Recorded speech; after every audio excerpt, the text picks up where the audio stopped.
Hi, welcome to Pixel Bits. This is a special Jessica Jones episode. So we're going to be going over that. We have a special guest in the room. Hi. This is my wife, Sam. And I'm Scott. I'm Mitch. And we're the Pixel Bitters. A that's subsidiary not of Pixel Wankers. We're not bitter. We're just Yeah. bitter. Yeah. All right, so To sort of preface this, I guess we've all seen Jessica Jones. Yes. Yeah. We've all hammered through it. Yes, Unlike we the other two wankers, haven't even bothered to turn on their TVs. That's what makes them Yeah. wankers. Yeah. Tim and Steve are off making fun of us, thinking that we don't know what we're talking about, but they haven't seen the show. Yeah, making love. And I owe That's more info than I need. Yeah. I owe Mitch a apology. Oh, you. An apology. Making me blush on camera. Because I gave him such shit when he talked about the show earlier. And then I decided, okay, I better just give it a whirl and actually see if it's any good. Because you were ranting, oh yeah, it's so great. Yeah. And I'm like, I better at least watch it. And so I started watching the first episode. And me and my wife were like not totally on it. We were like, Yeah. But then I came back to it and I was like, we have to finish at least the first couple episodes. And we watched the first couple episodes, then we were totally hooked. And it was great. And so it's good. I wouldn't say it's great. I guess it's good series. And so Well, that's why we're here today, right? Yeah. We're just going to sort of break this down and analyze what the good and the bad and the ugly. yeah. You know? Sounds good. Wah, wah, wah. So I guess first impressions, like, did you guys know much about the character? Do you guys know much about like the Marvel Cinematic Universe? Like, You know what? For me personally, I know nothing about this. Scott's introduced me to all of this, and so I'm coming at it with fresh eyes. Yeah. And honestly, I really liked it. Like I admit, the first episode where she was being all like angsty and like kind of yeah. bitchy, I'm like, no, this isn't for me. And Yeah. then Scott forced me to watch the second one, and then I was you were hooked. hooked. Oh yeah. That's good. So I kind of had the same aspect at first. Like it just felt a little angsty, kind of like she wasn't really into it.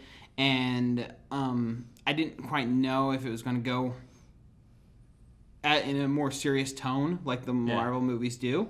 And so I wasn't really into it. I didn't know a lot behind the story. So again, like I didn't know about the Purple Man. I didn't know about Luke Cage. I didn't know about any of these other characters and their backstories. And so coming into it right off the bat, you're like, oh, it's little like, nah, it's okay. But then once you get a couple episodes into it and they introduce all these characters and their dynamics, then you realize, okay, there's something here. Yeah. And I think it actually crescendos in the middle. The Yeah, middle yeah. is the best. If I had to give like Jessica Jones an overall story arc or like series arc, it would be like it starts out kind of going downhill. Yeah. Second episode starts coming back up, starts getting up. Like probably 5 to 8 is like the peak. It's like going full bore, and we'll go over each of these episodes and kind of discuss what happens in them. And then the last 3 episodes kind of do a lot of damage in the series that I don't think are for the agree. best. We should, before we sort of continue, massive spoilers. Yeah. And if you haven't seen the show, Turn go it and off see now. Yeah. Go And watch then- the show, then come back and and get us, because we're gonna tear a new one. We're gonna analyze pretty much episode by episode. So Yeah, like for me, like I absolutely love Daredevil. I think Daredevil was one of the greatest shows I've seen recently. And so when I heard that Marvel were doing another one, and I was like, oh, I'm on board. Like I'm ready to go. You know, David Tennant's the baddie. Oh, I'm so on board. I'm ready to go. Like, I was the same way. I was like, yeah. So I was from day one. I was like, that's it. Yeah. Let's go. Let's do this. And so I. so you've been researching it a bit before it came on. Yeah, I Netflix. did a bit of research because Jessica Jones is a bit of a B movie, but I actually found out later on that's kind of deliberate in the comics. They she sort of disappears from the Marvel universe and isn't really focused on or written about. Yeah, and like the Jewel character or Yeah. whatever, and her. And they sort of use that to their Persona credit, and they're like, yeah, like none of the Avengers even noticed she was gone, sort of thing, in one of the comics. And I thought that's a very clever way of like not focusing on one of your characters, you know. Yeah. Like she is, she's just sort of this B-movie kind of character that no one really knows about. I knew a little bit about Luke Cage, and I had no idea about the Alias comics that she's based on. So, well, did you know? Like, I watched a video after the show about Luke Cage, and he's kind of more interesting than Jessica Jones. Yeah, yeah. Because he came around. He was like one of the first like black superhero comics, and it was all the they were trying to break into that market at that time and take advantage of that. And he kind of went really strong for a while. He was a good series, and then he kind of fell off and became this side character, and they didn't know where to put him, it seemed like, for a lot of episodes, until finally he catches up with Jessica Jones, and they pair up in the Alias comics, and then that's where this kind of takes. Yeah.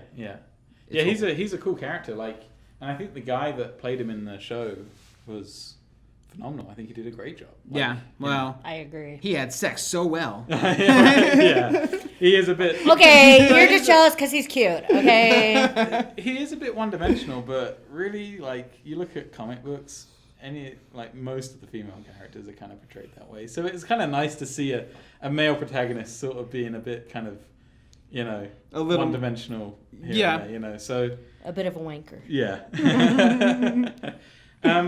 But yeah, I thought like you guys, I thought it started off slow and it went a little downhill, but then it picked up. It got really good. Yeah.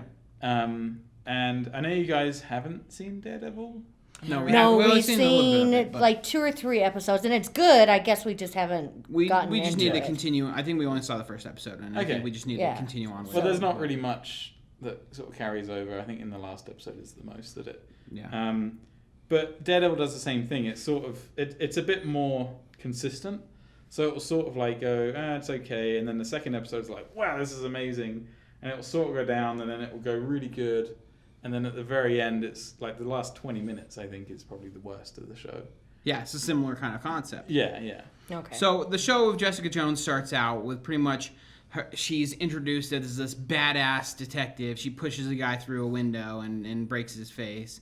And I wouldn't even say badass, because badass indicates that she's like awesome. Honestly, I thought she was just a major bitch. Jerk. Yeah. Just a jackass, you Yeah. know? Yeah. And, sorry, go ahead. Well, like it starts out the whole series where it's like, I take pictures of like people cheating in New York, and there's always like some slime ball like doing it under a bridge, and it's like, okay, cool. And then it goes to her like office door, and she's like, and then some people can't take the news well, and then the guy's like, you fucking can't, and then it's also like, and you think she gets thrown through the door, and it's the guy, and that's supposed to be the takeoff, and then the stupidest. You brought it up in the other one. The fragile. They put this cardboard over the door. I and wonder if that's a metaphor for her personality, her psyche. Like, oh, sod off. Like, it's just like, it's just pandering. It's So that was kind of lame. Yeah, I agree. Yeah, and so you get to in the first episode, you basically get to know who she is. She's kind of a recluse a bit. Yeah. Alcoholic. She's sort of pervy in a way, like watching over the. You don't know who he is at the first, but Luke Cage's character. Yeah. And kind of just keeping tabs on him, which is weird. Mm-hmm. You know, even after the fact of watching the show, it is kind of weird that she's taking pictures and keeping tabs on him.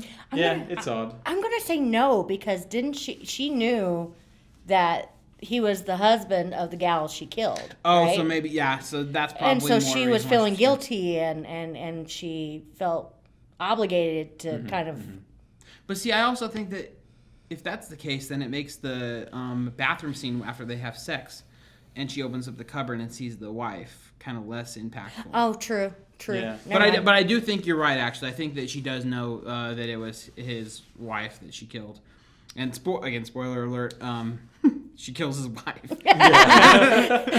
We're gonna be doing that a lot. In this, I think. Like, Sorry.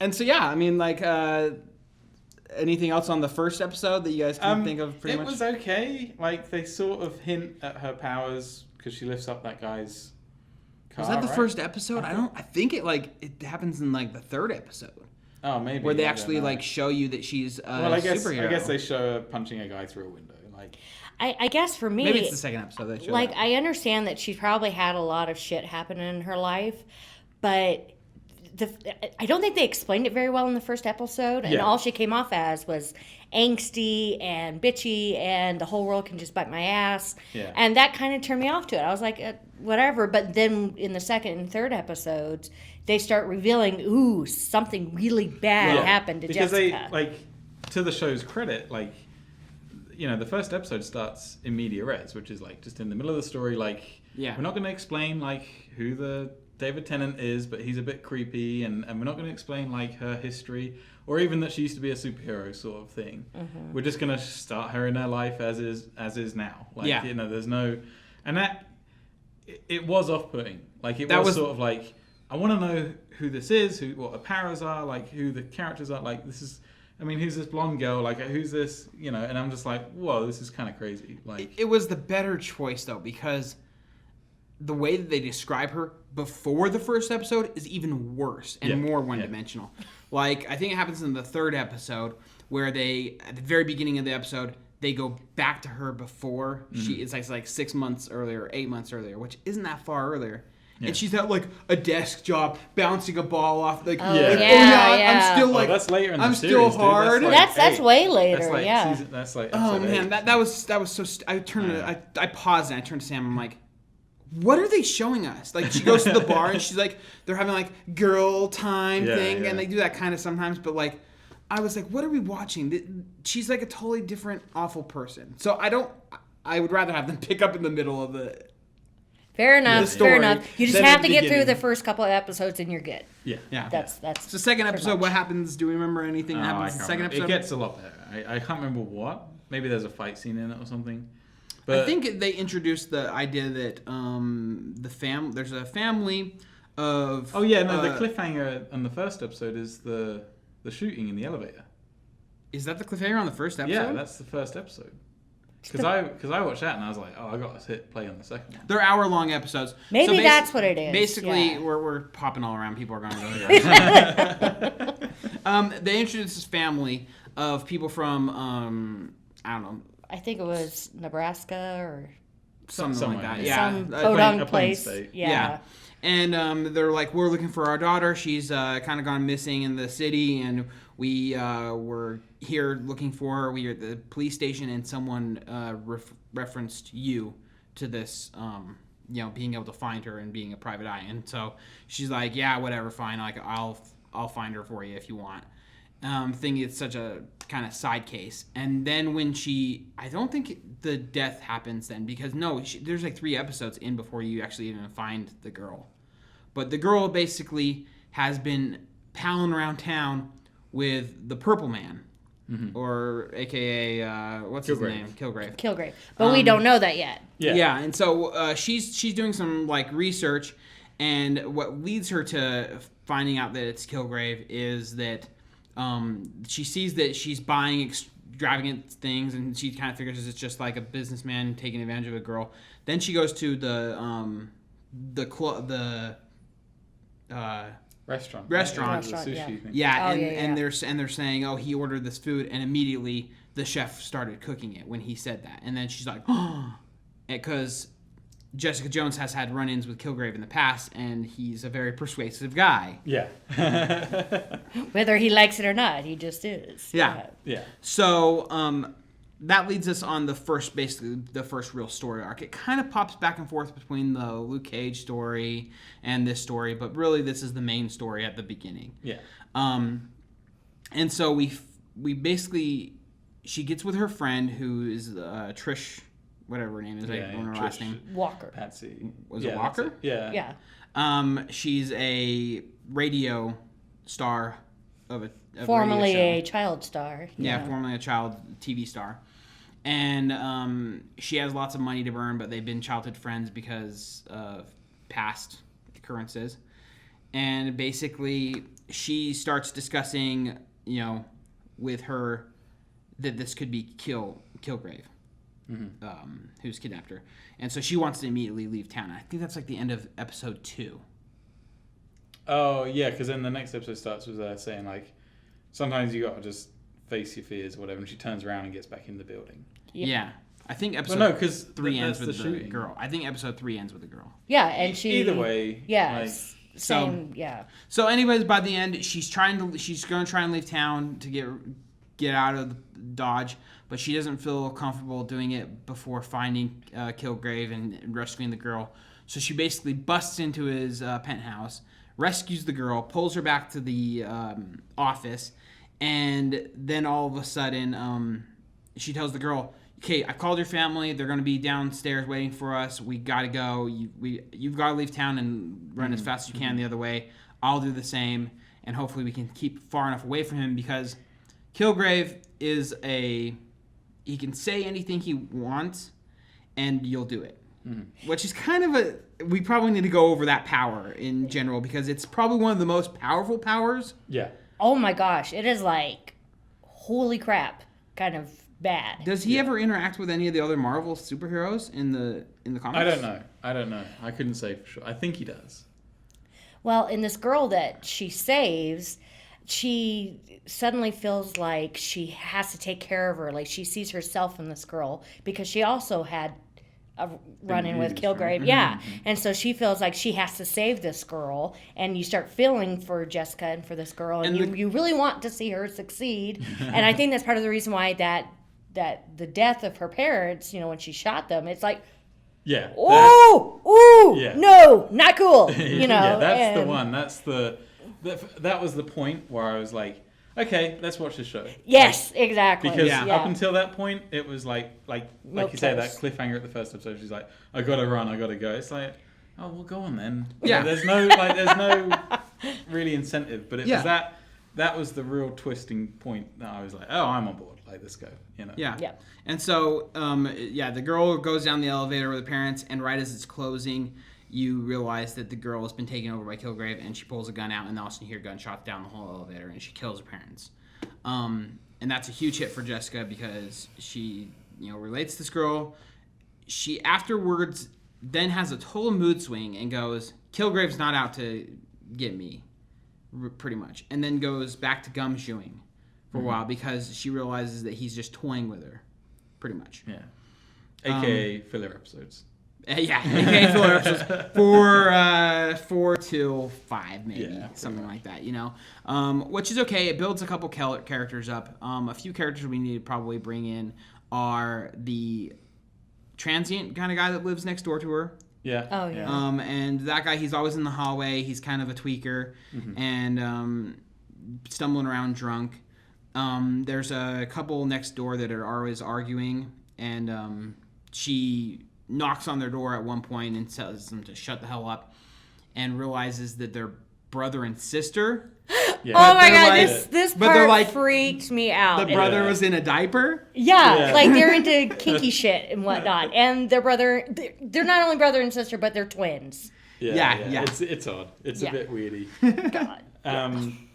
Also, don't forget the Carrie-Anne Moss's character. The lawyer. Yeah. Oh, yeah. I want to forget her. Hogarth, yeah. See, I kind of enjoyed just watching these two girls like really be horrible to each other. I was gonna say you did.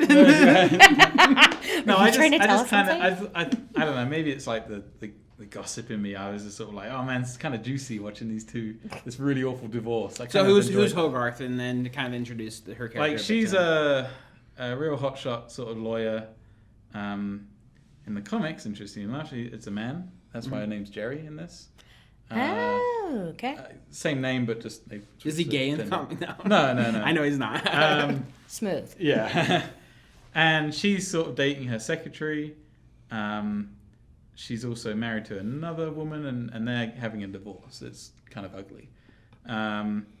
The wife is like a nurse type woman, and so throughout the show, they're sort of duking At it odds, out over money and all the rest of it. And they put Jessica in between because Jessica is a gumshoe, but she's also like friends with this Hogarth person. I don't really know the background for to that. hire, maybe sort of like you get the impression that they sort of come to know each other through some sort of case, and now they're just sort of helping each other out. Yeah, like the Hogarth lady was like, you could have been hired on here. And Jessica's like, well, I don't like corporate stuff, and I don't want to be tied down to a job pretty much and things like that. And that's kind of her attitude. And like, you get the impression that Hogarth is a little shady, but then Jessica Jones every lawyer is. Yeah, yeah. So like, you kind of get this sort of mutual benefit from both of them, like working together. And that's kind of cool. I kind of like that. It wasn't the most riveting part of the show, but I think like it was a welcome change. There are other storylines in the show, which we'll get to in a minute, that I think are just abysmal. But like that element of it was sort of was okay. I didn't mind that. And shoot me in the head because like I'm don't shoot me in the head, but like every time they'd come in, like I don't care about this relationship, and this is not just a one-time thing for the series. They bring us into relationships with people that we don't care about because they want to shoehorn them into the story, or they are maybe a more important part of the story later. But they keep bringing in these relationship things, like the fact that she's divorcing her wife.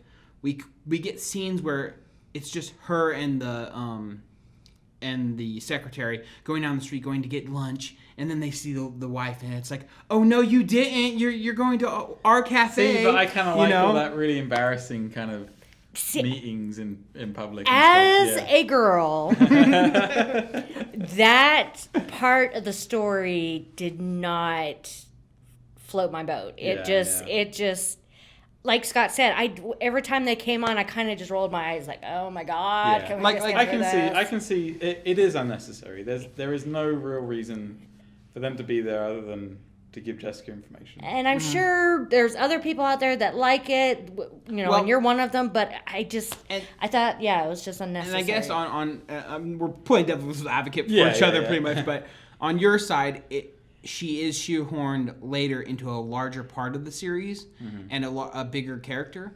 And so I can see why they wanted to develop her. I just don't really feel like that story or that personality maybe was the best way to portray that. Yeah.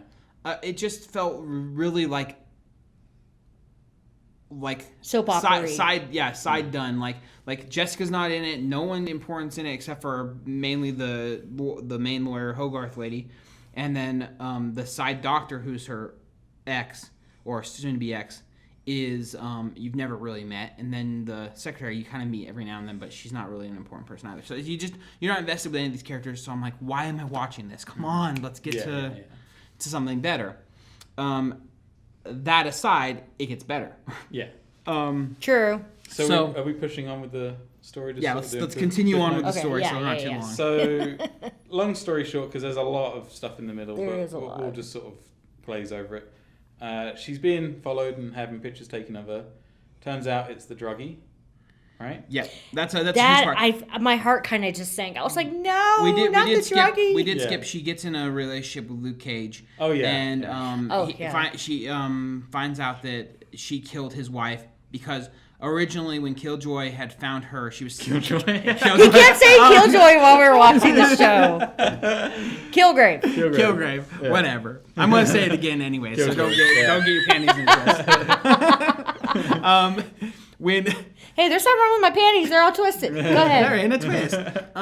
No, so when Kilgrave, first meets Jessica, she's helping someone on the street, and he finds out she's battling bad guys, and he's like, "Ooh, wow! I didn't expect to meet a superhero out here. Yeah. Not as cool as me, but interesting." Nudge. So so he takes control of her mind, pretty much telling her what to do, and then they start walking around the city, and that's where we kind of are left off at the beginning, knowing that she was led around the city by him and did a bunch of awful things, including killing this one lady in the street and then walking away, and Kilgrave gets hit by a bus, and she thinks that Kilgrave's dead, and that's originally where she left off. Yeah. When she finds out he's still alive and controlling this other girl, that's where that whole thing picks up. And it becomes this whole big twist. The Luke Cage character they end up having a romance, and she ends up opening his pantry in the Medicine cabinet. medicine cabinet Yes. in the bathroom, and sees a picture of his wife, and his wife is the person who she killed. So they've got this sort of bittersweet Love-hate thing. Yeah, we're bumping that- uglies, but we hate each other sort of thing going on throughout Yeah. the whole show. Oh yeah. Like, Oh yeah. so- Especially, And- and it's really awkward. It's just Yeah. kind of like. And at hey, a certain let's point, F. there was a couple times that they did it, and I was like, okay, that was really unnecessary. It's Game of Thronesy. So to you come know? out of Yeah. the story real quick, it is unnecessary. I'll give you that. Like there was so many times where like I don't mind it. Like whatever, superheroes bumming, whatever. But I was like, oh come on, again, like Jesus, like this is like the 5th time, like. And then it's not even like fade to black. It's like no, we'll just sit here for a couple of for an awkward 30 seconds, and I'm like.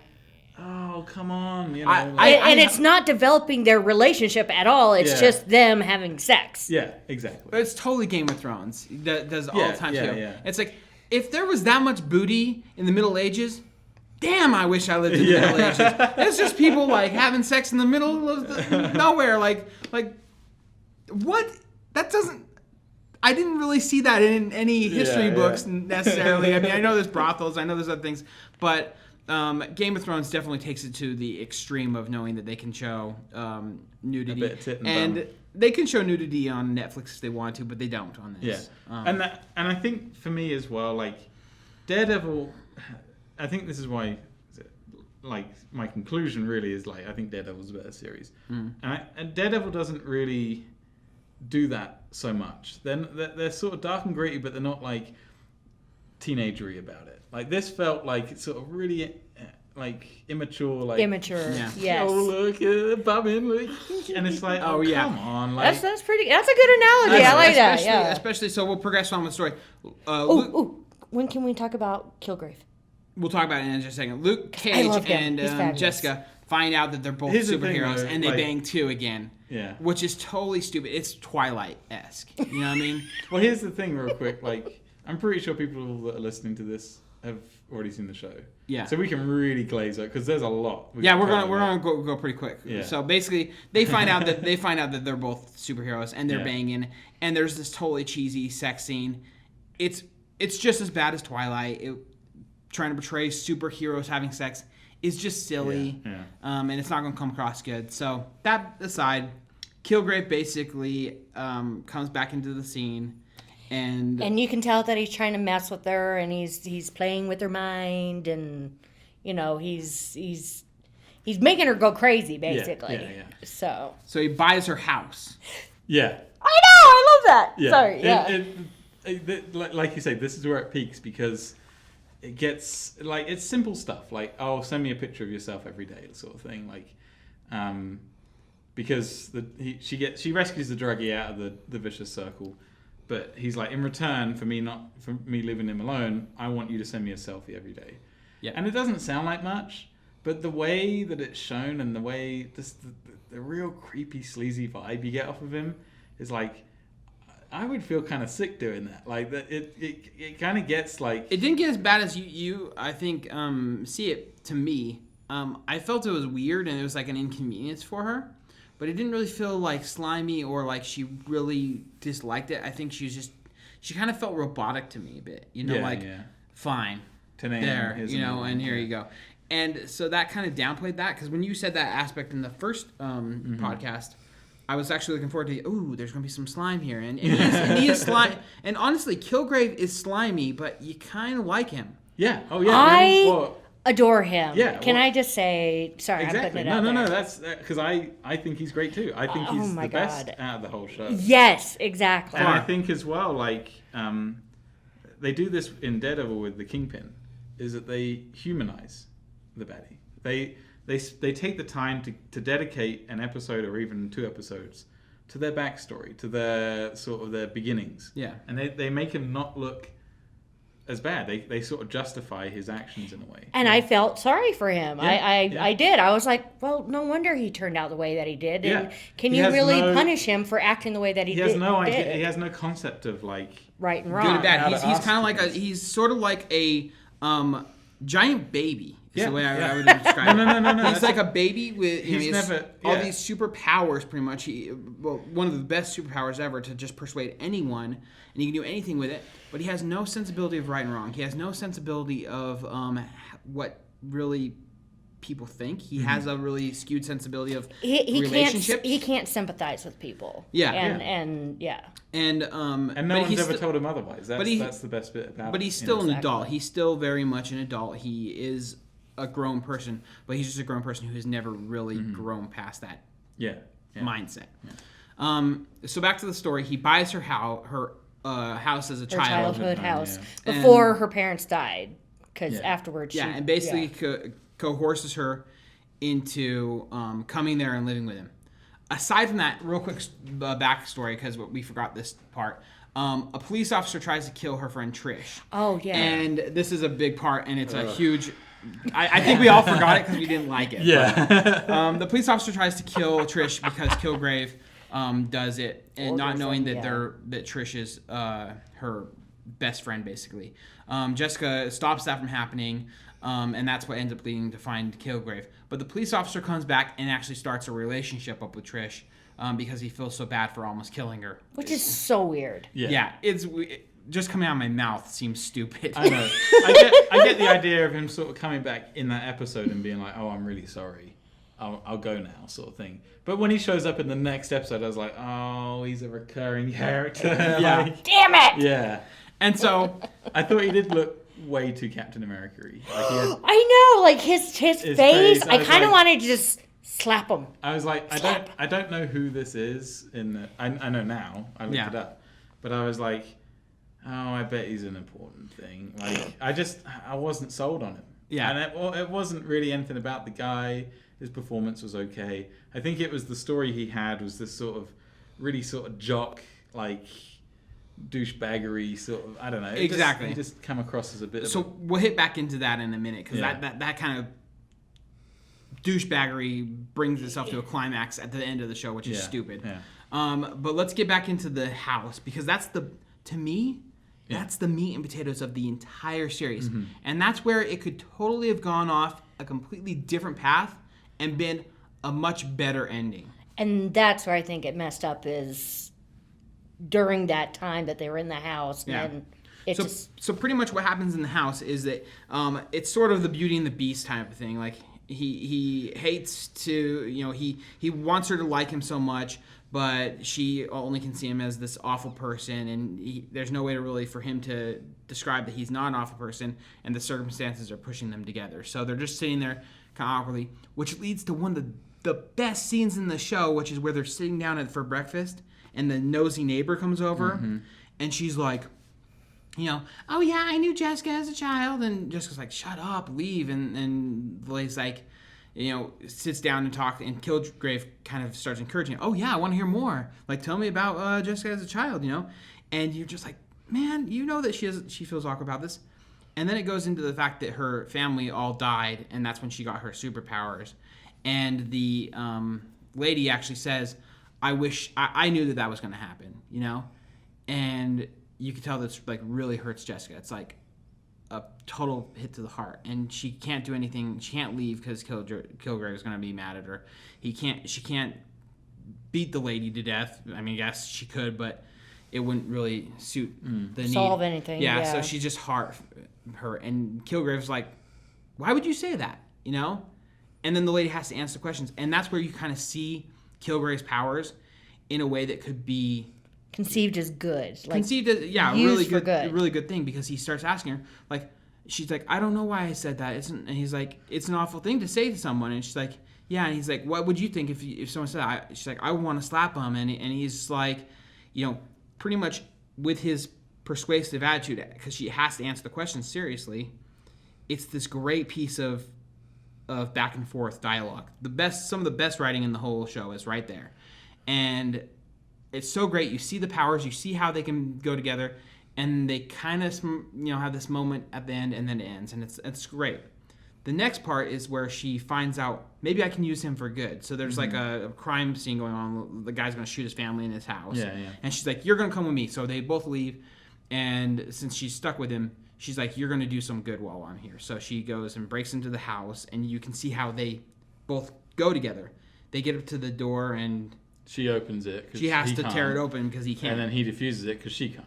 You know? Yeah. So it's a mutual It's a mutual, benefit. And you see at the end when he's like leave, and the family walks out, and then the dad's there, and he's like, okay, put the gun in your mouth, and she's like, no, and that's where you realize he's just a child. He really is just playing. He's an emotionally, what's the word? Not deprived, but he's emotionally immature. Yeah, and he's like, why wouldn't I kill him? He's the bad guy. Right? He had the gun. He was going to shoot those families, so I should kill him. And she's like, no, that doesn't mean you should kill him. You should let everyone else kind of make that decision. And that's such a great idea. And if they took that story and went off on it, and Jessica and him went off and did good/evil together to try and make the best of that relationship, and then along with, I think, Luke Cage could have been a side character that fought them because he can see them both as the people that killed his wife. Mm-hmm. And it would have given this big dynamic back and forth. You could have had a lot of good superhero fights, but no. It goes back to the same old shit, and you go back to the town. Well, I tell you, town. like, the one thing that I did like, because I did feel some tension there, is that, you know, his weakness is to be unconscious, because he can't speak, you know. So she knocks him out, takes him to the cell, this sort of, you know, hermetically sealed cell. Mm-hmm. And for several episodes he's in there, just pacing back and forth and getting electrocuted every 5 seconds. But like, yeah, they catch Kilgrave. Yeah, and they put him in a. And I thought, okay, so he's in there now until the end. Like, he's just going to be taunting them, building tension, and they do.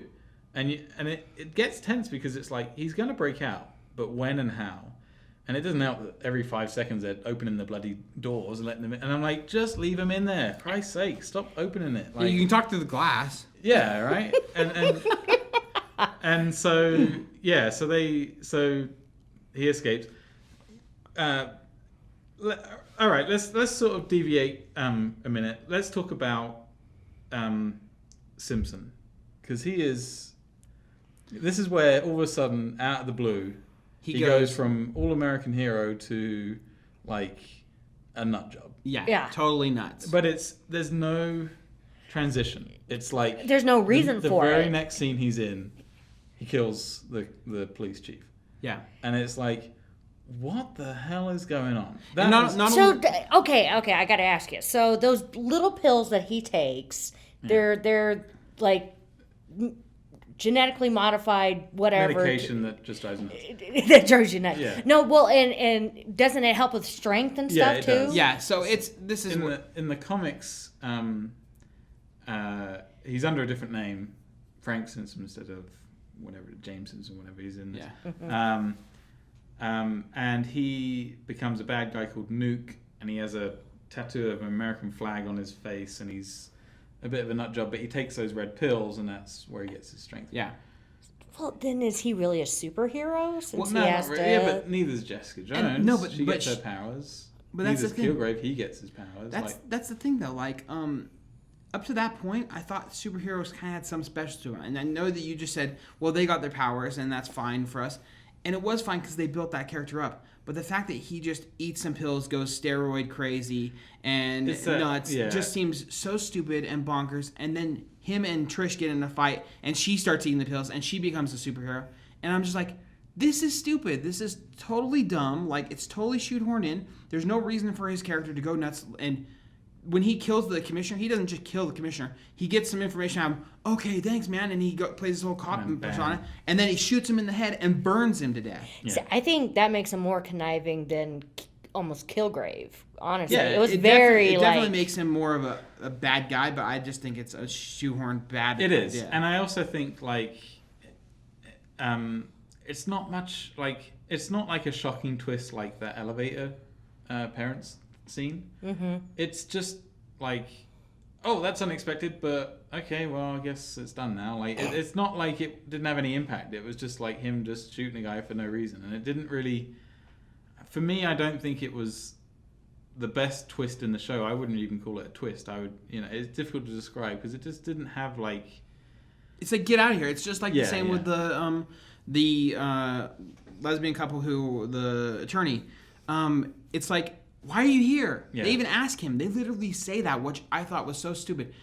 Jessica and Trish are like, why are you here? You don't have anything to do with this. Leave. And he's like, oh, okay. Oh, but I'm super passionate about it. So there's, it's like, what? No, like you have nothing to do. Leave. It's done. And I think that, like I said, there's a weaker storyline. This is it. I think this for me was like his whole arc. I think is just. I agree. It was useless. Like, it's definitely wrong. And back to Kilgrave, because I think we should probably. I think that's kind of the finishing There's one of it. more scene that I think peaks the one that you mentioned. What's that? I think it's the police scene where she comes in with the head in the bag. Oh yeah. Places it on the desk, is interrogated, and then Kilgrave comes in and just sort of, and then you come out and they're all pointing guns at each other. Uh-huh. I think that scene for me was like really exciting. I don't know why, I just really liked it. No, I agree. No, because you're like, no, don't go to jail. Yeah. I know you're trying to do good, it was but a dumb just plan. I'll give you that. Like, yes. Well, like, it created that tension that I'm like. It was tense. Yes. Was tense. What it did was it shows that he has the long arm of Kilgrave. You can't get something over him. Even the fact that she's like, I'm gonna turn myself in, go in jail, and then he'll have to chase me, or I'll just kill myself. She can't do that. Yeah. He'll always have something on her, and that's the key. Is that when that scene, that's what turned it on me, was there's no way out. They have to kill each other, which also bothered me in the fact that she wouldn't even talk about the idea. She didn't like him. The character back and forth didn't seem right. And so I was a little kind of like, okay, it's awkward, kind of weird, that she won't kill him, but fine. I guess she's holding out for this Hope girl. She's holding out for Hope. But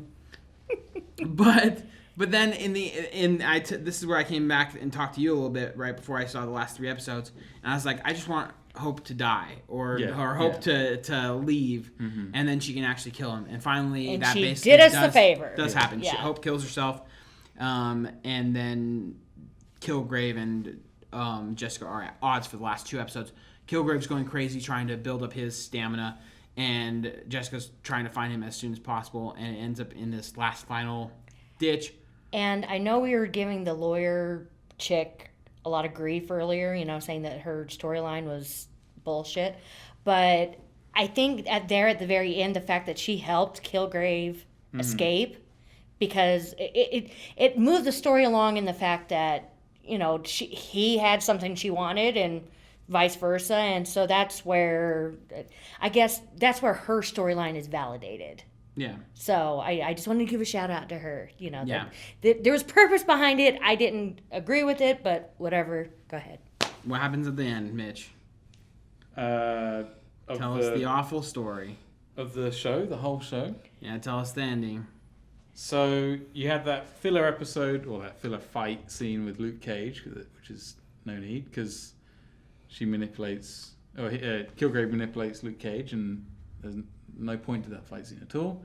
And then at the very end, they do the old bait and switch with Trish, and then because all the way up until that point, his powers are explained that it's a chemical pheromone rather than a mind control thing, which means that they can write themselves out of a corner. But again, I don't know how accurate that is. The comics, it's probably pretty accurate, but. So you get the idea of I wonder if Jessica can withstand this, because you sort of get the impression that she's becoming immune to it. He figures this out, and he's sort of boosting himself up to sort of overcome this, going a bit mad, killing his parents, all the rest of it. And at the very end, you sort of get a great. I think it was kind of cool, that sort of standoff. I thought that was kind of fun. She sort of tricks him, because all the way through he's been tricking her. He's been sort of playing her for the fool and that. And at this very last minute, she's like, "No, I'm gonna, pull one over your eyes." And she was just like, sort of playing along, playing nice. And then turns out, oh, she is immune, so she gets right up there and snaps his neck. Damn. The thing is, like, it's a good finale, but once again, Marvel creates a fantastic villain. The most fantastic villain. Probably the best of I've seen. Marvel's story arc. Okay, And the only way we can get around it is killing him off. And I know. why not have him become Jessica Jones's Joker? Like, why not have him become like this sort of like, yeah, F you, I'm off and I'll see you in 2 seasons sort of thing. Like, why not have him like Bring him into, the whole idea of the bring him and her and Luke all into the Marvel movies, the Avengers, and have him work with Loki and stuff, and do all these things that could happen. Like, there's so many different scenarios that could still play out. And he can still be his snarky self and still have that air of badness to him. Mm-hmm. And so he'll screw up at some point, but essentially, you can do so much more with that. But not anymore. She Zods him. Yeah. Okay, and I sincerely doubt David Tennant's ever going to watch this episode, but if you do, you're fabulous. Anyway, shout out to David Tennant. His character is just, he's so snarky, he's clever, it helps he's got the British accent, and I just love him, he's fabulous. Well, saying that Mitch could be an evil villain? Yeah, I'm totally. Oh yeah, you gotta bring on the snarky, wear a purple suit, go for it. Like, they did a Q&A on Tumblr, and him and Jessica Jones did a Q&A, and people were just asking questions about the show and that. And he said, was it a bit weird to lick Jessica Jones? And she was like, and he was like, yeah, this was like the first day of shooting. Like, he said, hi, I'm David Tennant, I'm gonna lick your face or something like that. And it was just sort of like, but that's just so great, And that was in the first episode, and I was like, oh, we got creepy Tennant coming. This is awesome. Like, I can't wait, So that was a real nice sort of tease for the, like you say, throughout the show, he's creepy, conniving, sleazy, and that's great. That's so portrayed. Every scene he's in is so watchable. Like, I was on the edge of my seat. Yeah. Other characters, not so much. I think, like, he is the cream of the crop. He's the best part of that. He's just so eccentric that it just. Yeah. Oh. And he's not, just a big, dumb, roided out bad guy. He's scrawny. He doesn't have any strength, so he relies on his wits and his powers, and he goes for the psychological warfare rather than the. He's even compassionate to a large extent, which is kind of funny because when he was locked up in the cell, I felt bad for him when they were beating him up and forcing him to listen to screaming. They were showing his torture videos in front of him, and that was like, God, I know. Chill out, Jessica. Jesus I know, Christ. damn. Like, you're as bad as he is. And I think that was the point. They were sort of showing, like, she can be just as torturing. Like. Exactly. And that's the thing that I hope that everyone got from the series, and maybe this is the whole point of the arc that they decide to go with, but that Jessica's not a good person. Because throughout that whole movie, or whole series, she's an awful person. Everyone she meets, she ruins their life. Not necessarily directly because of the people around her, but kind of indirectly she does. And she takes advantage of everyone. She doesn't really give them the affection that they need, or even the group of people who have been hurt by him. She just kind of pawns them off as secondhand people. The one guy who lost his baby is super sad. Even the tweaker guy who lost his whole life and then got addicted to drugs because of Kilgrave is awful. Yeah. And she just looks at them as secondhand people. Like, you didn't have as bad of experience as me because you didn't kill anyone. And it's like, how'd you know the guy's baby didn't die? Yeah, I'd be like, fuck you.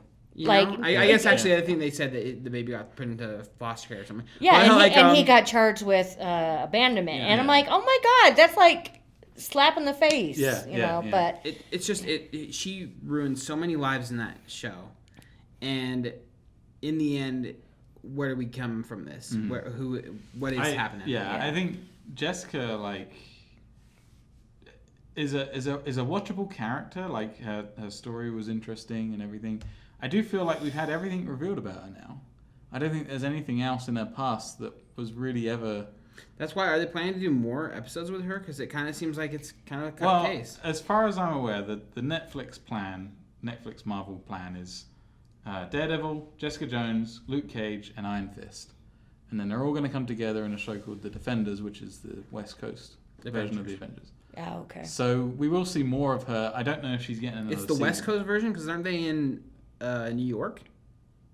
No, the Defenders are in like California, and the Avengers are in New York. It's so weird that her city is New York though right now. Yeah, but I think they all. I'm I'm sure they move that way. migrate or eventually, something. like- But no, I think you bring up a good point about the show that, the whole point of comic books and stuff like that is it's the basic idea of good versus evil. But with this show, good guys can do just as evil things as the bad guys, and the bad guys are capable of good. It just I would like to have a higher respect for the audience and give them more of a terminal, like we were when we were talking about the Man of Steel stuff.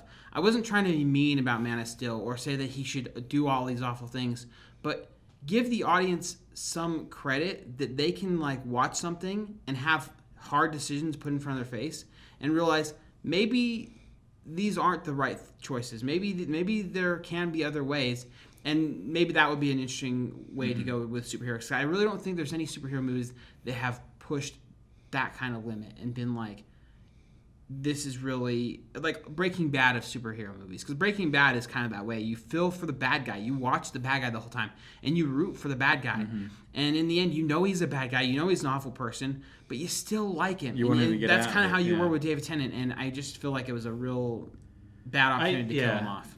It seems like apart from a couple like Loki in the films, we're just killing off bad guys, and they're named actors. Like Christopher Eccleston was in the second Thor one. I thought he wasn't an amazing bad guy, but I like Christopher Eccleston. I wouldn't mind seeing him again. Show up and.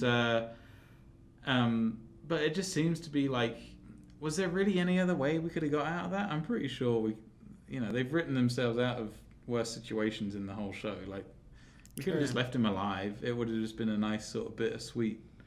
Like, you can't always get what you want, Jessica, sort of thing. Yeah. True. All Do we right. need to wrap up? Yeah, we do need to wrap up. Yeah, we've gone way longer Yeah. than we anticipated, but Sorry. Overall, I think the show has some really good stuff in it. I think there's a lot of schlock in there, but it evens it out. I think It doesn't negate it. Yeah. It's still a good show to watch. out of 10, I'd give it 7.5, maybe an 8. I think it's a really solid show. I do think Daredevil was. will you watch the second season? Of Jessica Jones? Yeah. I would. So I think I put it in the But same. if you put it on the 7.5 same day area. as Daredevil season 2, No. it's Daredevil first. Yeah. Yeah.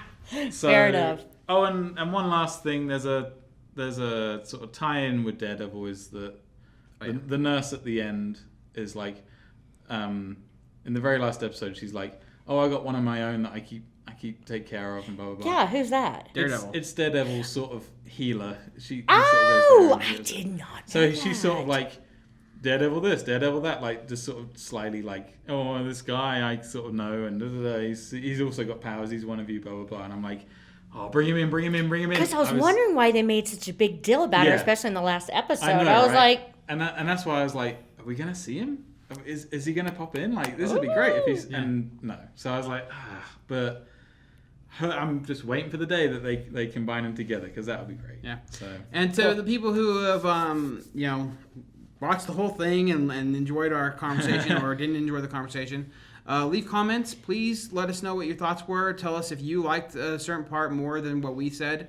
Tell us if you thought that we're totally off our rocker and we don't know what we're talking that about. we're complete wankers Yeah, and just- we know nothing. And give your own reviews and thoughts and stuff in the comments. Just sort of.